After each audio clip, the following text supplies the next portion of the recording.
Welcome back, everybody, to the Redhottlocks report for week 1. It's NFL, and here it comes, everybody. With me, as always, is Kimberly Sargent. How you doing, Kimberly? I'm doing great. Georgia got their first win last weekend, and now I'm ready for the Giants and the Falcons to handle their business. Nice. We have lots of stuff coming in the report. Should we jump on in? Sounds good. Here we go. I am Kimberly Sargent with News and Notes. In the Great Northwest, Seattle head coach Pete Carroll made the biggest cut of the season by releasing Pro Bowl wide receiver TJ Houshmandzadeh and ate about $7 million of his salary. Despite purging a number of veterans, GM John Schneider thinks his team's better. We're bigger, we're faster. Then the injury bug hit, and left tackle Russell Okung is out for the 49ers game and maybe more. Seems like the only thing getting bigger and faster in Seattle is the path to the #1 pick in next year's draft. For the first time in their divorce trial, LA Dodgers owners Frank and Jamie McCourt testified on the same day. That made their differing opinions on the marital property agreement that is the core of their case ever the more obvious on Friday. His take on her thinking that any agreement should be kept and left all of the couple's houses for the split ownership of the Dodgers? Absurd. Her reaction to his belief that she would sign an agreement that did not leave her a share of the Dodgers? Preposterous. After a 7th-month stalemate, New York Jets cornerback Darrelle Revis ended his holdout and signed a new $46 million deal, including $32 million in various guarantees over 4 years. "I'm coming home, baby! Revis Island, let's go," Revis tweeted shortly after midnight on Sunday. Arriving at camp on Monday, teammate Bart Scott was doing the Rudy thing.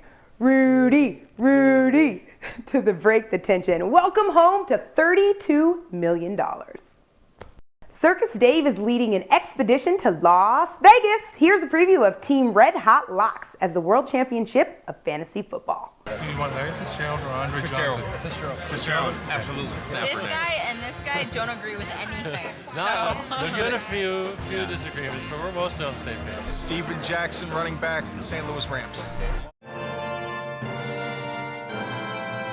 For 3 years running, Team Redhottlocks has assembled the Super Friends of Fantasy Football, all to try to reach the summit of fantasy gold by winning $300,000 at the World Championship of Fantasy Football in Las Vegas, Nevada. All right, guys, let's introduce the team. Circusdave, able to predict outcomes of football games like a speeding bullet. Jordan the Guru Fladell, alone with his trusty sidekick Gil, are out to serve and protect RHL. And how can we forget the Wonder Twins, Jeff and Jeff Stats? They have the ability to transform stats in Excel spreadsheets at the blink of an eye. Next, the fastest 30 seconds in NASCAR with Big James and Circusdave.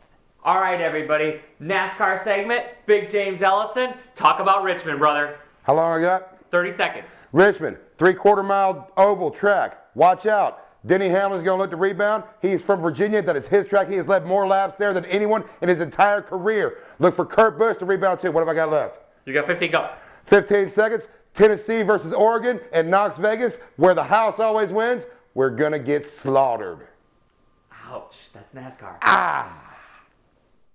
Thanks, Big James, for the NASCAR report for this week. Awesome again, my friend. As the NFL season is just about here, I like to look at the leader of men aspect of picking NFL football games. Lots of people talk about how coaching can set off how if you're a good team or you're a bad team or just puts you right over the edge, and I always like to call it the leader of men ratio.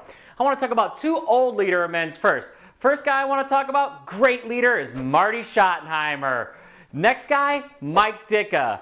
Absolutely nobody would doubt those guys and would run through a wall for those coach. In today's game, we got two coaches going on in the first week matching up against one another that'll be great. We've got Tennessee's Jeff Fisher and Oakland's Tom Cable going head-to-head this week. I don't care what you want to say about those guys, but in the locker room, nobody disrespects them. Jeff Fisher is the quiet leader, kind of the storm with a strong overtone who gives you that stern look, where Cable Cable will just kick another coach's ass for disrespecting him and going back to the boss. All right, everybody, let's get on to the game. The Raiders at the Titans. The Titans are 6.5-point favorites, and the over-under is at 40. A couple of quick stats for you. The Raiders are 5-1 in their last 6 Week 1 games of hitting the over, and the Titans are 4-1 in their last 5 September games of hitting the over. Thought about it a lot, guys. Defense seems to be the play of the game, but I think the Redhottlocks pick of the week this week is going to be to take the over 40.5 with the Titans and the Raiders, and you can take that to the bank. And remember, everybody, stick with the circus, stick with the cash. That wraps up the new edition of the Redhottlocks Report. Great report, Kimberly. Thanks, Dave. Awesome. I want to thank everybody involved with the show. First off, I want to start with Jordan, the Guru Flodell, and www.fflguru.com for helping out with the fantasy football stuff. 790 The Zone Sunday Fantasy Football Show. Of course, always our Big James. Absolutely. I also want to thank the Redhottlocks writers. Ross, Brad, Scott, Mike. How can we forget those guys? They're awesome. I also want to thank the new production team, a Creative Bubble up in New York. Thanks a lot, guys. And that about wraps up the show. Thanks for tuning in to another episode on Redhottlocks.com. Hey, everybody, be sure to catch some NFL football this weekend. It's going to be great.